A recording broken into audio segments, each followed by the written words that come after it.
할렐루야, 반갑습니다. 6월 5일, 6월 첫 번째 주 화천교회 중고등부 예배 시작하도록 하겠습니다.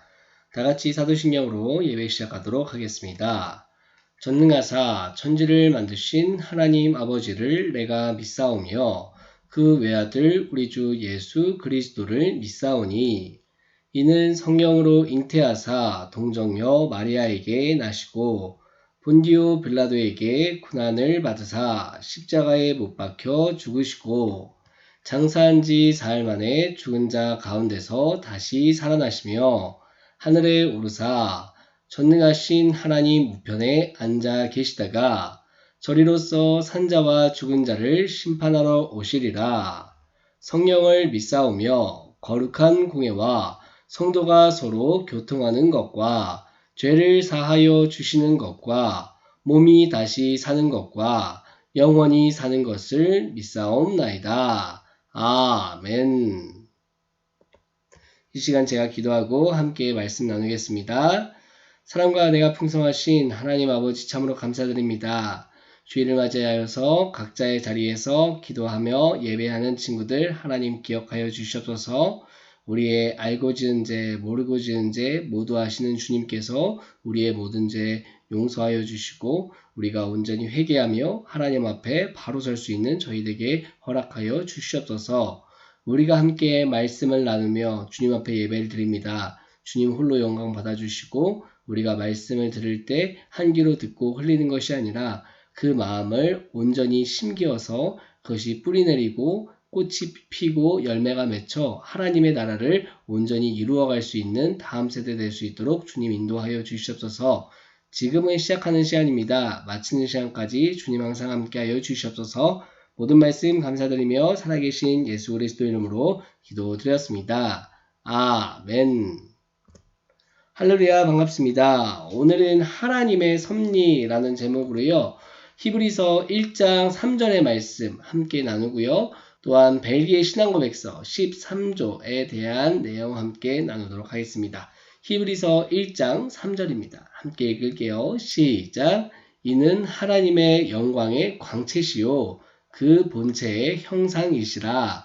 그의 능력의 말씀으로 만물을 붙드시며 죄를 정결하게 하는 일을 하시고 높은 곳에 계신 지극히 크신 이의 우편에 앉으셨느니라. 아멘. 친구들 반갑습니다. 기독교는 섭리를 믿습니다. 즉 하나님께서 세계를 창조만 하시고 그 이후에는 방치하시는 것이 아니라 우연에 의해서 세상의 일이 일어난다고 믿는 것이 아니라 세계를 창조하신 그 하나님께서 계속 유지하시고 보존하며 통치한다는 섭리를 믿는다는 것입니다.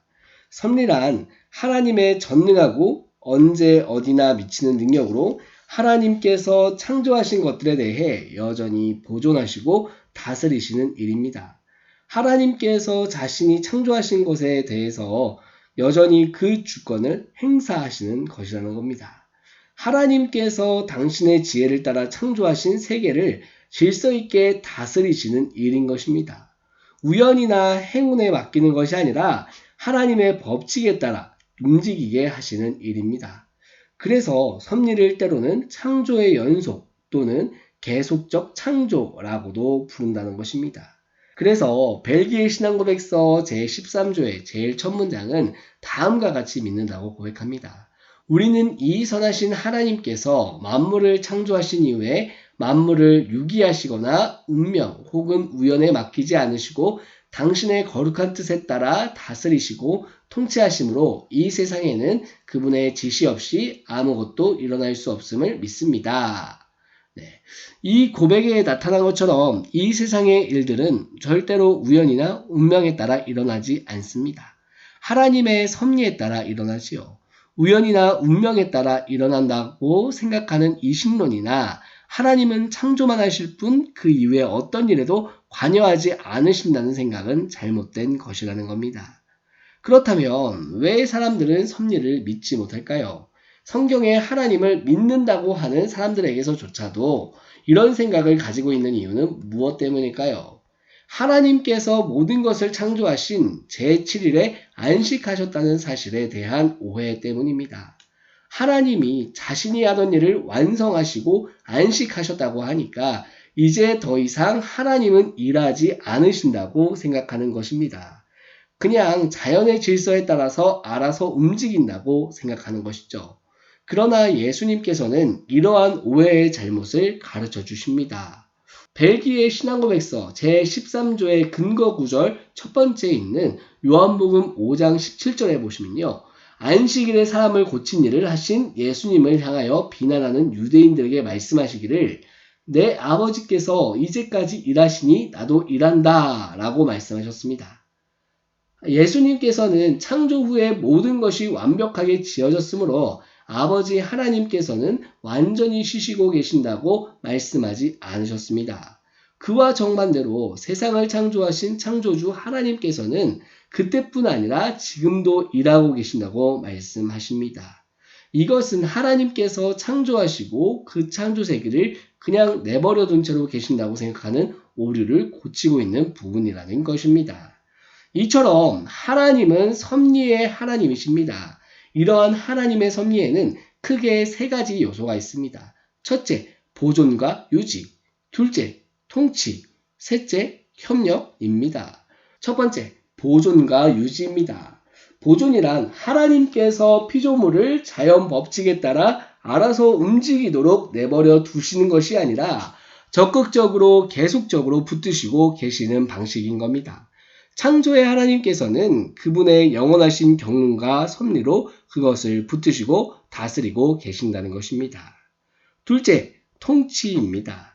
통치란 하나님께서 왕 혹은 주가 되셔서 그의 주권과 통치권을 나타내시는 방식입니다. 하나님께서는 자연 만물을 통치하십니다.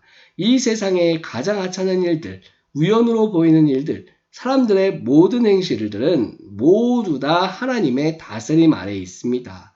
하나님은 이스라엘의 왕이시면서 또한 온 세상의 왕이십니다. 그분의 다스림에서 벗어날 수 있는 것은 아무도 없다는 것입니다. 이렇게 하나님은 이 세상의 원인과 결과의 관계를 사용하셔서 섭리하십니다. 이것을 가리켜서 보존과 유지, 통치와 또 다른 섭리의 요소로 협력 또는 동시발생이라고도 합니다. 협력이란 하나님이 인간에게 자유를 부여하고 인간의 자유로운 선택과 협동하여 자기의 뜻을 이루어 나가는 하나님의 지혜와 능력을 말합니다. 하나님이 인간을 존중하여 동반자로서 협동하기 때문에 이것을 하나님의 동반이라고 표현하기도 합니다. 비록 어떤 경우에는 인간과 협력하지 않고 또는 인간의 선택과 반대하여 독자적으로 실행하지만 대개의 경우는 인간의 자유로운 선택과 행동과 조화롭게 협동하여 섭리하신다는 것입니다. 이러한 협동 때문에 기독교의 섭리론은 운명론과 구별되며 인간에게 순종과 책임을 요구합니다. 따라서 그리스도인은 운명론자 같이 자기의 잘못으로 발생한 결과를 하나님이나 운수에 떠맡기는 무책임한 행동을 하지 말고 자기가 행한 모든 일에 전적인 책임을 져야 한다는 것입니다. 따라서 섭리를 믿는 믿음이 우리에게 무슨 유익을 줄까요? 벨기에 신앙고백서에서 이 교리는 우리에게 말할 수 없는 위로를 준다라고 고백합니다. 어떠한 역경에서도 인내하고 형통할 때 감사하며 또한 장래일에 대해서도 우리의 신실하신 하나님 아버지를 굳게 신뢰하여 어떠한 피조물이라도 우리를 하나님의 사랑에서 끊을 수 없으리라 확신케 한다는 측면에서 위로를 준다는 것입니다. 이러한 섭리를 믿는 우리는 이 세상에서 어떠한 삶의 태도를 가져야 할까요? 첫 번째, 우리는 하나님에 대한 경외심을 가져야 합니다. 인간의 이성과 상상을 초월하여 행하시는 하나님의 섭리하심, 그 앞에서 하나님의 전능하심과 지극히 선하심에 대하여 찬양을 드릴 수밖에 없습니다. 하나님의 능력과 그 지혜의 무한함을 유한한 인간의 지혜와 지식으로는 다 이해할 수가 없습니다. 다만 우리는 벨기에 신앙고백서가 말하는 것처럼 인간의 이해를 초월하시는 그분의 일하심에 대해서는 최대의 겸손과 경외심으로 하나님을 찬양해야 할 것입니다. 둘째, 이 세상에서 책임있게 그리고 성령님의 인도하심을 기꺼이 따르면서 살아야 합니다. 그리스도인이 가질 수 있는 잘못된 생각의 하나는 하나님의 주권과 섭리가 절대적인 것이므로 인간의 도덕적 자유와 책임이 있을 수 없다는 생각입니다. 이러한 생각은 하나님의 주권에 대한 오해에서 비롯된 것입니다. 하나님께서 모든 것을 주관하시므로 우리는 아무것도 하지 않고 그저 기도만 하고 있으면 된다는 생각, 하나님의 주권이 절대적인 것이므로 우리가 그저 하나님의 뜻을 따른다는 생각만 가지고 살면 하나님의 뜻이 모든 것을 다 잘 이루게 되어 있다는 생각을 버려야 한다는 것입니다. 이러한 생각은 섭리를 믿는 신자의 삶의 태도가 아니라는 것이죠. 오늘 말씀을 정리합니다. 창조만 믿고 섭리를 믿지 않는다는 것은 하나님을 심각하게 오해하는 것입니다. 그러므로 우리는 사도신경에서 전능하신 하나님 아버지 천지의 창조주를 믿습니다 라는 고백을 할 때 섭리에 대한 고백도 함께 담아서 드려야 한다는 사실을 잊지 말아야 할 것입니다. 하나님께서는 창조의 능력과 동일하신 능력으로 여전히 이 세상과 역사의 과정에 관여하고 계십니다. 하나님은 우리와 멀리 계신 분이 아니라 가까이 계신 분이고 하나님은 우리에게 모든 것을 맡기시고 자기는 팔짱을 끼고 계신 분이 아닙니다. 우리와 늘 함께 하시고 우리와 늘 함께 일하시는 분이라는 것입니다. 우리가 이러한 하나님을 온전히 경외하고 살아가며 우리 한 주 가운데 하나님을 만나며 하나님을 체험하고 주님을 의지하고 살아가는 우리 사랑하는 화천교회 친구들 모두 되시기를 진심으로 소망합니다. 기도할게요. 사랑과 은혜가 풍성하신 하나님 아버지 참으로 감사합니다. 오늘은 벨기에 신앙고백서 13조의 내용을 통해서 우리가 하나님의 섭리에 대해 함께 나누었습니다. 우리는 전능하신 하나님, 천지의 창조주를 믿습니다. 라는 고백을 통하여서 하나님의 섭리 또한 고백합니다. 모든 것이 하나님의 통치 가운데 있음을 고백하며 우리의 삶 가운데 하나님이 없어서는 안 된다는 삶을 깨닫고 우리가 주님을 의지하며 하나님 뜻대로 바르게 서나갈 수 있는 친구들에게 허락하여 주시옵소서. 우리의 삶의 하루도 한 주도 또한 한 달, 한 해도 일생을 하나님 앞에 바칩니다. 하나님 우리를 불쌍히 여기시고 온전히 주님의 뜻 가운데 인도하여 주시옵소서. 모든 말씀 감사드리며 살아계신 예수 그리스도 이름으로 기도드렸습니다. 아멘. 이 시간 주기도문으로 예배 마치도록 하겠습니다. 하늘에 계신 우리 아버지여, 이름이 거룩히 여김을 받으시오며 나라가 임하시오며 뜻이 하늘에서 이루어진 것 같이 땅에서도 이루어지이다. 오늘 우리에게 일용할 양식을 주시옵고 우리가 우리에게 죄 지은 자를 사하여 준 것 같이 우리 죄를 사하여 주시옵고 우리를 시험에 들게 하지 마시옵고 다만 악에서 구하시옵소서. 나라와 권세와 영광이 아버지께 영원히 있사옵나이다. 아멘.